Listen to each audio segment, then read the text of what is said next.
Friends, welcome to all of you. Physics की class में आपका स्वागत है। आज आपको कुछ नया नया दिख रहा होगा, क्लासरूम भी अलग है। तो सम इश्यू होने की वजह से यहाँ पर हम आज क्लास हमारे छोटे सेटअप में शूट कर रहे हैं, तो आप थोड़ा कॉम्प्रोमाइज कीजिएगा। क्लास वही रहेगी, हमारी लेक्चर उसी के आगे से हम इसको एक्सटेंड करेंगे। तो हमने लास्ट लेक्चर तक पढ़ा था अध्यारोपण का सिद्धांत और व्यतिकरण के बारे में पढ़ा था, और व्यतिकरण में भी हमने टाइप्स ऑफ इंटरफेरेंस पढ़ लिए थे, संपोषी व्यतिकरण और विनाशी व्यतिकरण, उनकी बात हो रही थी।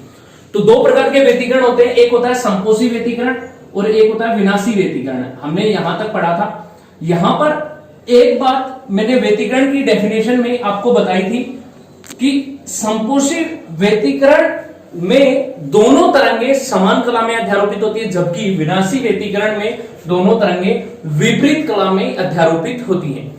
अब यहां पर जब व्यतिकरण की डेफिनेशन पे बात हुई थी, तो वहां पर मैंने आपको एक बात बताई थी कि जब दो समान आवर्ती की तरंगे और लगभग बराबर आयाम की तरंगे एक साथ एक ही दिशा में संचरित होती हुई अध्यारोपित होती है या मिलती हैं, तो माध्यम के कुछ बिंदुओं पर तीव्रता अधिकतम तथा कुछ बिंदुओं पर तीव्रता न्यूनतम या शून्य हो जाती है। तो इस घटना को बोलते हैं हम व्यतिकरण। अब यहां पर देखो दो वर्ड है, कुछ बिंदुओं पर तीव्रता अधिकतम और कुछ बिंदुओं पर तीव्रता शून्य या न्यूनतम।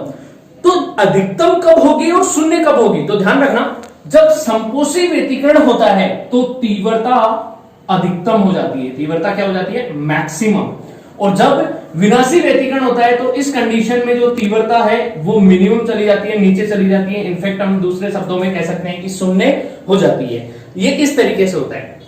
अब संपोषी व्यतिकरण में आपको मैंने कलांतर और पथांतर बता दिया था। तो कलांतर क्या होता है? संपोषी व्यतिकरण में फाई होता है वो 2n पाई होता है, जो पाई का समगुणज होता है। और पथांतर हमने निकाला था, वो लेमडा की वैल्यू कितनी आई थी? पथांतर जिसको हम अक्ष से बोलते हैं, x is equals to n lambda. ये बात हुई थी किसमें? संपोषी व्यतिकरण में, कलांतर और पथांतर।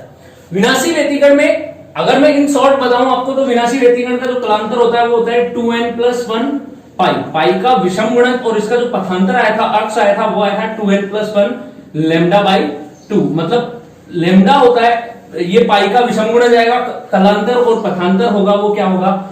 विषम आएगा, इस तरीके से। ठीक है, 2n+1 लेमडा बाई 2। अब यहां से पथांतर और ये यहां तक बात हो चुकी थी लास्ट लेक्चर में। अब यहां से हम स्टार्ट करेंगे कि इसमें व्यतिकरण होता है, उसका गणितीय विश्लेषण किस प्रकार से निकाल सकते हैं, और संपोषी व्यतिकरण और विनाशी व्यतिकरण में तरंगों के आयाम किस तरह से प्राप्त होंगे, उनकी तीव्रता कैसे प्राप्त होंगी, इनके बारे में बात करेंगे। तो यहां पर एक टॉपिक आता है व्यतिकरण के लिए आवश्यक शर्तें, कि कोई भी दो तरंगे हैं वो अध्यारोपित हो तो उनमें व्यतिकरण पैटर्न बने, प्रतिरूप या प्रारूप बोल सकते हैं, व्यतिकरण प्रारूप बने। इसके लिए कौन कौन सी कंडीशंस हैं और कौन कौन सी आवश्यकताएं हैं, तो उनके बारे में बात करेंगे। तो व्यतिकरण के लिए आवश्यक शर्तें, व्यतिकरण की आवश्यक शर्तें। अब कौन कौन सी शर्तें होनी चाहिए? तो सबसे पहली बात, जब व्यतिकरण की डेफिनेशन बताई थी वहां पर मैंने आपको एक बात बोली थी कि दो या दो से अधिक समान आवर्ती की तरंगे, क्लियर है? व्यतिकरण होने के लिए समान आवर्ती की तरंगे। तो सबसे पहली कंडीशन यही है, तरंगों की आवर्ती क्या होनी चाहिए? समान आवर्ती की तरंगे होनी चाहिए। जब आवर्ती समान होगी तो उनकी तरंग दैर्ध्य भी क्या होगी? समान या समान तरंग दैर्ध्य। तो व्यतिकरण के प्रतिरूप के लिए सबसे पहली कंडीशन ये होगी, तरंगों की आवर्ती समान होनी चाहिए या उनकी तरंग दैर्ध्य समान होनी चाहिए। अब इसका मतलब क्या है? जब आवर्ती समान है और तरंग दैर्ध्य समान है, तो वो पॉसिबल कब हो सकता है? जब एक ही रंग का प्रकाश हो।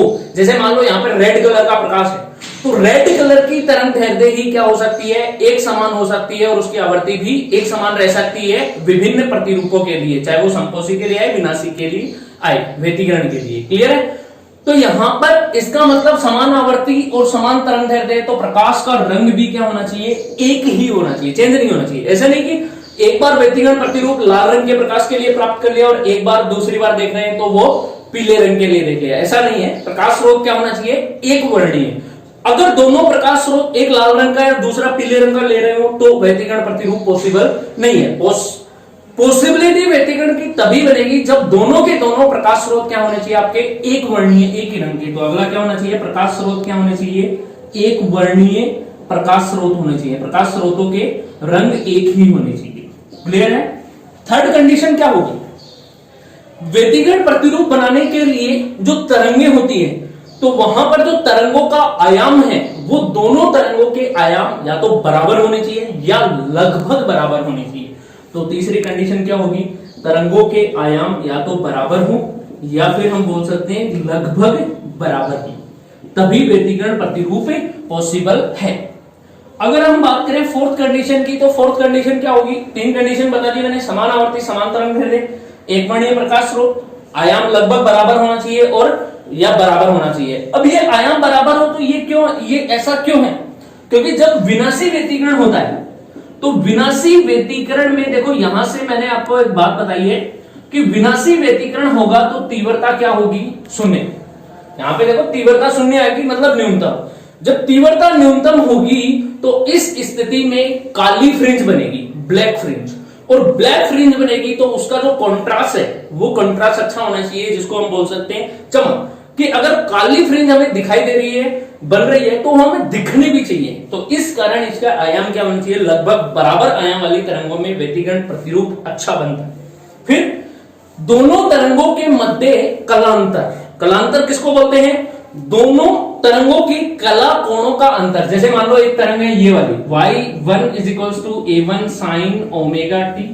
क्लियर है? दूसरी तरंग ये ले लें, y2 is equals to a sine omega t plus में फाई। मतलब इस तरंग को हम थोड़ा सा कलांतर मान लेते हैं, इसमें पाई कलांतर से आगे जा रही है। मतलब इसकी कला है ओमेगा टी और इसकी ओमेगा टी प्लस फाई थोड़ी सी ज्यादा है, ज्यादा है लेकिन वो बहुत ही अल्प ज्यादा है। अब दोनों तरंगों के आयाम भी अलग अलग है और इनकी कला भी अलग अलग है, तो दोनों के मध्य कलांतर, मतलब इसमें से ये वाला कला कोण घटा दो, वही क्या कहलाएगा? कलांतर। तो दोनों तरंगों के मध्य कलांतर भी क्या होना चाहिए? अति अल्प। जब दोनों तरंगों के मध्य कलांतर अति अल्प होगा तो उस स्थिति में व्यतिकरण प्रतिरूप बनना पॉसिबल है। तो किसी भी तरंग के लिए, व्यतिकरण के लिए ये आवश्यक शर्तें होनी चाहिए। अगली और लास्ट इंपॉर्टेंट शर्त कि दोनों तरंगे एक ही दिशा में संचरित होनी चाहिए। यदि व्यतिकरण प्रतिरूप बना रहे हैं तो दोनों तरंगों के संचरण की दिशा एक ही होनी चाहिए, एक ही तरंग संचरण की दिशा, कि दोनों तरंगों के तरंग संचरण की दिशा एक ही होनी चाहिए। तो ये कुछ पॉइंट्स थे जो व्यतिकरण की शर्तों के लिए, व्यतिकरण प्रतिरूप बनने के लिए आवश्यक होते हैं। अब यहां पर एक पॉइंट और ऐड करना चाहूंगा मैं, यहां पे एक पॉइंट और मान लो जो इंपॉर्टेंट पॉइंट आता है 6 पॉइंट, कि प्रकाश स्रोत है, कोई भी प्रकाश स्रोत है जहां से प्रकाश उत्सर्जित हो रहा है वो कला संबद्ध स्रोत होना चाहिए। कौन सा प्रकाश स्रोत आना चाहिए? कला संबद्ध स्रोत। आपको दिख रहा होगा यहां से, कला संबद्ध प्रकाश स्रोत होना चाहिए। ये होता है प्रकाश स्रोत व्यतिकरण प्रतिरूप बनाने के लिए। अब ये वाला पॉइंट वैसे बहुत इंपॉर्टेंट है, ये सबसे पहला पॉइंट ही आना चाहिए। मैंने आपको लास्ट में बताया, क्यों? क्योंकि यहां पर एक नया वर्ड निकल के आता है, कला संबद्ध प्रकाश स्रोत। अब ये कला संबद्ध होता क्या है, इसके बारे में भी तो जानना है। मैंने आपको लास्ट पिछले वीडियोस में या लेक्चर में आपको मैंने ये भी बताया था कि मैं आपको कला संबद्धता और असंबद्धता के बारे में भी बताऊंगा कि क्या होते हैं। तो हम नेक्स्ट हमारा जो टॉपिक होगा वो मैं इसी के बारे में बात करूंगा कि कला संबद्ध स्रोत और कला असंबद्ध स्रोत किस तरह से डिफाइन करते हैं। तो व्यतिकरण के प्रतिरूप बनाने के लिए ये कुछ आवश्यक शर्तें हैं, एक बार आप देख लीजिए इनको, उसके बाद में हम आगे चलते हैं हमारे टॉपिक पर। देखना स्टूडेंट्स, हम बात करते हैं कला संबद्ध प्रकाश स्रोत और कला असंबद्ध प्रकाश स्रोत पे। सबसे पहले हम बात करते हैं कोहेरेंट लाइट सोर्स क्या होते हैं। तो वे प्रकाश स्रोत जिनसे उत्सर्जित तरंगों के मध्य कलांतर समय के साथ नियत बना रहे। यदि उत्सर्जित प्रकाश तरंगों के मध्य कलांतर, उत्सर्जित तरंगों के मध्य कलांतर समय के साथ नियत रहे, समय के साथ नियत बना रहे, तो इस प्रकार के जो प्रकाश स्रोत है वो कौन से स्रोत कहलाते हैं? कला संबद्ध प्रकाश स्रोत या कोहेरेंट लाइट सोर्स बोलते हैं। अब यहां पे देखो इस लाइन का मतलब क्या है कि किसी भी प्रकाश स्रोत से, मान लो यहाँ पे एक प्रकाश स्रोत है, उस प्रकाश स्रोत से प्रकाश निकल रहा है, तो उनसे उत्सर्जित तरंगों के मध्य जो कलांतर है वो निश्चित समय के सापेक्ष निश्चित होना चाहिए। जैसे एग्जांपल के लिए मैं आपको बताता हूं, प्रथम 10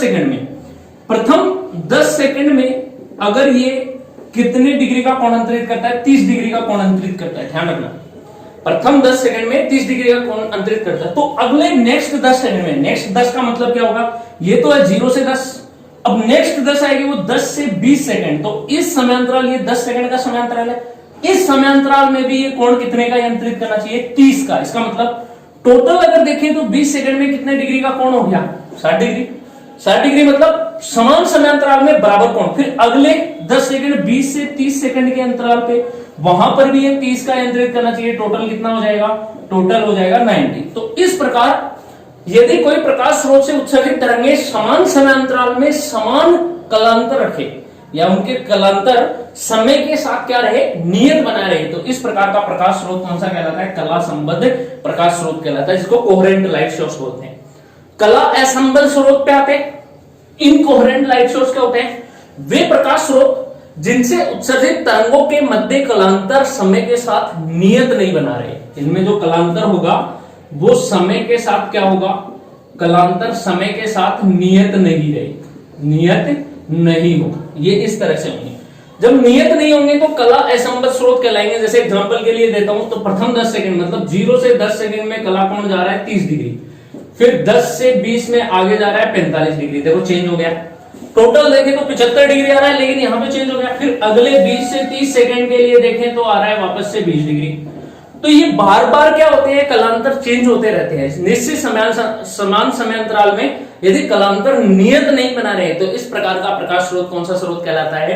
कला असंबद्ध स्रोत। अब ध्यान देना, जब व्यतिकरण की घटना होती है तो व्यतिकरण की घटना में कला संबद्ध प्रकाश स्रोत कोहेरेंट लाइट सोर्स यूज किए जाते हैं, तभी व्यतिकरण की घटना पॉसिबल है, वरना नहीं होगी। क्लियर है?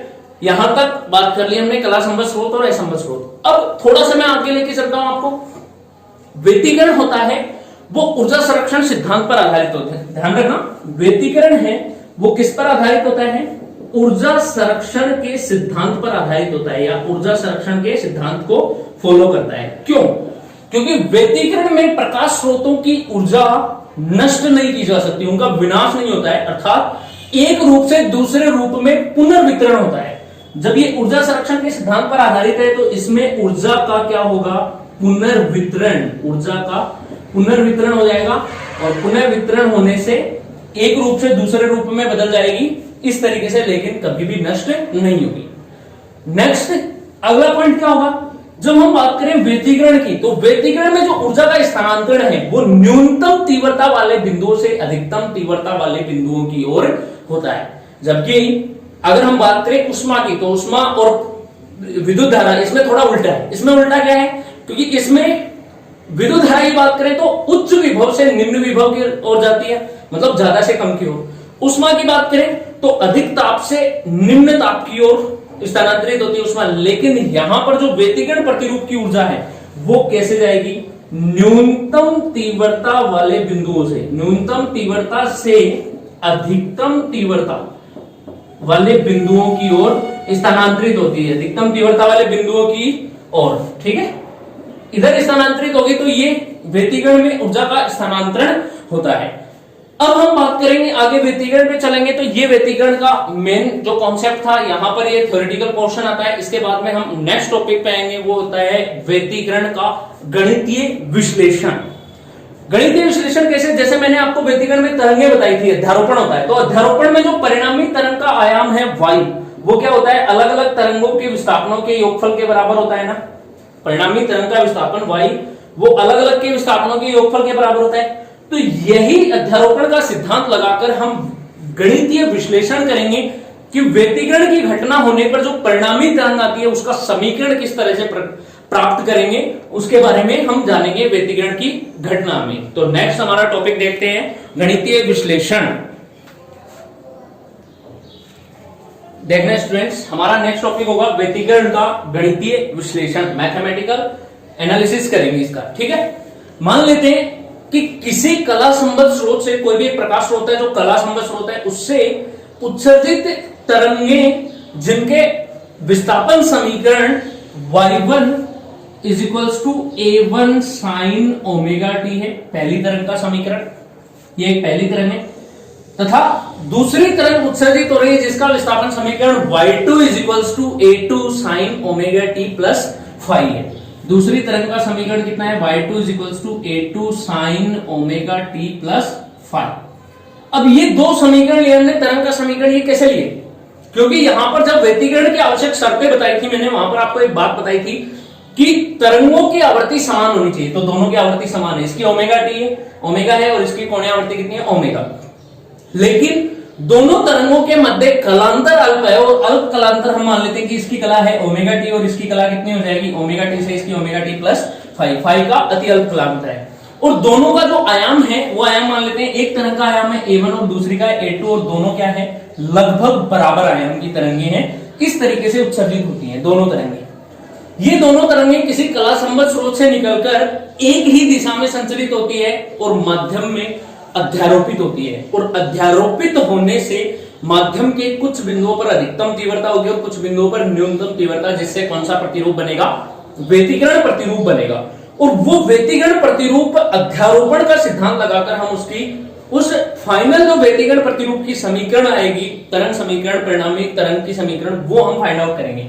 तो पहली तरंग की समीकरण मान लेते हैं y1 is equals to a1 sin omega t. दूसरी तरंग की समीकरण y2 is equals to a2 sin omega t plus five. Five इसमें अल्प कलांतर है और दोनों की आवृत्ति क्या है? समान। क्लियर है? यहां पर ओमेगा क्या दे रखी है? ओमेगा है वो कोणीय आवृत्ति है, और कोणीय आवृत्ति को हम कैसे डिफाइन करते हैं? 11th क्लास में आपने अच्छी तरीके से पढ़ा हुआ है कि ओमेगा की वैल्यू होती है, कोणीय आवृत्ति वो होती है omega is equals to 2 pi upon capital T. आवर्तकाल होता है ना कैपिटल टी, या फिर 1/t। आवर्तकाल को आवृत्ति बोलते हैं, तो इसको 2 पाई n से भी लिखते हैं, या तो ये लिखो या ये लिखो, दोनों एक ही बात है। ये आवृत्ति होती है और ये क्या है? आवर्तकाल, और ये कोणीय आवृत्ति होती है। क्लियर है? इन दोनों तरंगों का अध्यारोपण कराते हैं। तो अध्यारोपण के सिद्धांत से, अध्यारोपण का सिद्धांत क्या कहता है कि जब दो या दो से अधिक तरंगे एक साथ एक ही दिशा में संचरित होती हुई मिलती हैं, तो उनका परिणामी विस्थापन अलग अलग तरंगों के विस्थापनों के सदिश योग के बराबर होता है। तो पहली तरंग का विस्थापन समीकरण है y1, दूसरी का विस्थापन समीकरण है y2। तो अध्यारोपण से, सिद्धांत से, दोनों के अध्यारोपण से इनका परिणामी विस्थापन कितना आ जाएगा? y1 plus y2। क्लियर है? इसको मान लेंगे समीकरण नंबर 1। समीकरण नंबर 1 में y1 और y2 की वैल्यू वहां से पुट कर देंगे तो कितनी हो जाएगी? तो ये वैल्यू हो जाएगी y is equals to a1 sine omega t, plus में y2 की वैल्यू कितनी है? a2 sine omega t plus में फाइव। ये आ जाएगी यहां से। क्लियर है? ऐसा ही तरंग वाले चैप्टर में 11th क्लास में आपने पढ़ चुका है, आप पढ़ चुके हैं, बहुत अच्छी तरीके से आपको डिस्कस किया गया है स्टूडेंट्स। तो आप अपनी कॉपीज उठाइए और उन्हें देखिए किस तरह से क्या है। वो लेक्चर हमने YouTube पे अपलोड नहीं किया है, तो YouTube पे भी जल्दी हम उस लेक्चर में भी आएंगे, 11th क्लास का पोर्शन भी स्टार्ट करेंगे, तो बात करेंगे हम तरंग में। लेकिन अभी फिलहाल के लिए हम यहां से देखते हैं कि इस तरीके से ये समीकरण बना, y1 की वैल्यू ये आ गई और y2 की वैल्यू यहां से हमने ये वैल्यू पुट कर दी a2 sine omega t plus five. Clear? अब यहां पर देखो ये फॉर्मूला बनेगा साइन a प्लस बी। इसको ओपन करते हैं तो देखो इस पे बात करते हैं। एक फॉर्मूला होता है साइन a प्लस बी का formula. Sine a plus B कितना होता है? Sine a cos B plus cos a sine B. तो यहां से इसको ओपन करते हैं, sine a cos B plus में कोस a साइन बी। इसी की तरह a की वैल्यू तो है ओमेगा टी और b को मान लेते हैं कितने हैं? 5। तो ये वैल्यू यहां पुट कर देंगे तो क्या बन के आएगा? ये हमारा अगले step y is equals to a1 sine omega t plus में a2 बाहर कॉमन ले लेते हैं, अंदर क्या आ जाएगा? इसको अगर फॉर्मूले को ओपन करेंगे इस वाले को, तो यह हमारा बन के आएगा साइन a कोस b। तो साइन ओमेगा टी प्लस में कोस 5 प्लस में कोस a, तो कोस ओमेगा टी इंटू में साइन 5। ये बन के आ रहा है। क्लियर? इसको मल्टीप्लाई करते हैं, अंदर a2 को इससे भी हो जाएगा और a2 इससे भी मल्टीप्लाई हो जाएगा। तो हमारी जो नेक्स्ट स्टेप बन के आएगी वो क्या बन के आएगी? यहां से लिखते हैं y is equals to a1 sine omega t plus में a2 sine omega T into में cos 5 प्लस a2 को इससे मल्टीप्लाई करेंगे a2 cos omega T into में साइन 5। क्लियर है? ये वैल्यू, ये जो नेक्स्ट स्टेप है ये बन के आती है। अब देखो इसमें से क्या करते हैं, ये साइन ओमेगा टी वाली टर्म्स है, ये वाली साइन ओमेगा टी वाली टर्म्स है, इसमें साइन ओमेगा टी नहीं है, तो क्यों ना हम इन दोनों में से साइन ओमेगा टी को कॉमन ले लें। साइन ओमेगा टी कॉमन लेंगे तो क्या बचेगा, यहां से देखो नेक्स्ट स्टेप बनाएंगे तो ये बन के आएगी हमारी y is equals to sine omega T आ जाएगा common, sine omega T into में ये क्या बनेगा a1 इधर बच जाएगा तो a1 प्लस में a2 और ये a2 के साथ में क्या बचेगा cos फाई, ये यहां से बन गई प्लस नेक्स्ट स्टेप बची हुई है वो ऐसे कैसे लिख देंगे a2 cos omega T into में साइन फाई। क्लियर है। अब देखो यहां से इसको भी फिर से हम जुगाड़ बनाने की कोशिश करते हैं, जो फॉर्मूला हमने ये ओपन किया था वही फॉर्मूला हम वहां पर उसको बनाने की कोशिश करते हैं। तो देखो साइन के साथ ओमेगा टी है, यहाँ पे दूसरी टर्म्स है और यहाँ पे देखो कोस ओमेगा टी और बाकी दूसरी टर्म्स है, तो क्यों ना हम दूसरी टर्म्स को कुछ मान ले। इसको अगर लिखे तो हम ऐसे लिख सकते हैं y sign omega T into में साइन ओमेगा टी इंटू में a1 प्लस में a2 cos phi plus cos को बाहर ले लो थोड़ा सा कोस ओमेगा टी इंटू में a2 साइन फाई। क्लियर है ये। तो क्यों ना हम देखो साइन है तो साइन के साथ हमें कोस चाहिए तो इसको कोस मान ले और कोस के साथ हमें साइन चाहिए तो इसको साइन मान ले। तो इस समीकरण में हम मान लेते हैं माना a1 plus a2 cos phi. अब देखो ये वाली टर्म से इसको ये साइन है, साइन के साथ हमें कोस चाहिए तो इसको मान लेते हैं r कोस थीटा। क्या मान ले r कोस थीटा। r क्यों लिया, क्योंकि r एक कांस्टेंट वैल्यू है जिसकी कुछ भी वैल्यू होगी वो यहां पे बन जाएगी और नहीं होगी तो देखेंगे। तो ये r कोस थीटा मान लेते हैं तथा इसको क्या मान ले a2 साइन फाई को a2 sine phi is equals to होगा r साइन थीटा। ये वैल्यू हमने मान ली। ये वैल्यू मान ली तो ये यहां से इसमें पुट करेंगे तो समीकरण क्या बन के आएगा y is equals to sine omega T into में r कोस थीटा प्लस में कोस ओमेगा टी इंटू में r साइन थीटा। ये हो जाएगा। यहां दोनों से देखो इसमें भी r कॉमन आ जाएगा, दोनों में से देखो r कॉमन निकाल लेते हैं, r कॉमन निकालेंगे तो ये क्या बनेगा y is equals to r बाहर आ जाएगा, अंदर बचेगा साइन ओमेगा टी इंटू में कोस थीटा प्लस में इधर बनेगा कोस ओमेगा टी इंटू में साइन थीटा। क्या ये वही फॉर्मूला बन के आ रहा है, देख लो ऐसा का ऐसा फॉर्मूला है क्या, साइन ए प्लस बी वाला, साइन ए कोस बी प्लस कोस ए साइन बी। ओमेगा टी को a मान लेते हैं और थीटा को b मान लेते हैं तो ये क्या बन के आएगा y is equals to r sine omega t plus में थीटा। और ये जो समीकरण निकल के आ रहा है वो किसका समीकरण निकल के आ रहा है, परिणामी तरंग का समीकरण। कौन सी परिणामी तरंग का, परिणामी तरंग का व्यतिकरण प्रतिरूप में ये हमारा समीकरण बन के आ रहा है r sine omega t plus theta. यहाँ पे r ये परिणामी तरंग का समीकरण है, ये वाला जो समीकरण है वो परिणामी तरंग का समीकरण, और यहाँ पे जो r होगा वो क्या होगा, r होगा परिणामी आयाम और जो थीटा बन के आ रहा है वो क्या आ जाएगा यहाँ पे कला कोण। तो क्लियर आपको समझ में आ गया होगा अच्छे से कि परिणामी तरंग का समीकरण क्या बन के आता है y is equals to r sine theta sine omega t plus theta. तो ये हमने एक सिंपल समीकरण बना लिया है परिणामी तरंग का व्यतिकरण प्रतिरूप में समीकरण। तो इसमें हमने आज के लेक्चर में यहीं तक डिस्कस करेंगे क्योंकि हमारा सेटअप भी ज्यादा कुछ बढ़िया नहीं है, बोर्ड छोटा सा है, इस पे इतना ही एक बार अच्छा है। कुछ टेक्निकल इश्यू है जिसकी वजह से हम वहां पे शूट नहीं कर पाए। नेक्स्ट वीडियोस होंगे जो हमारे आएंगे वो हम अच्छे प्रॉपर ढंग से सेट लेंगे, बोर्ड सेटअप अपना अच्छा होगा, वहां पर हम बात करेंगे। तब तक के लिए आप वीडियो देखते रहिए और अपने दोस्तों के साथ में शेयर कीजिए। आपको नेक्स्ट वीडियो की मैं थोड़ी सी ब्रीफ में बता देता हूँ किस तरह से होगा। देखो नेक्स्ट वीडियो में हमने परिणामी तरंग का समीकरण निकाला है, वहां पे ये परिणामी आयाम है r, इसकी वैल्यू निकालेंगे। कलांतर किस तरीके से होता है उसके बारे में हम बात करेंगे। तब तक के लिए आप देखते रहिए, अपने दोस्तों के साथ शेयर कीजिए। Thank you. और इसी लॉकडाउन की स्थिति में बस घर बैठे पढ़ते रहिए, एंजॉय कीजिए। मैं हूं और आपका दोस्त अंकुर कुमार आपके साथ जुड़ा रहूंगा। Thank you.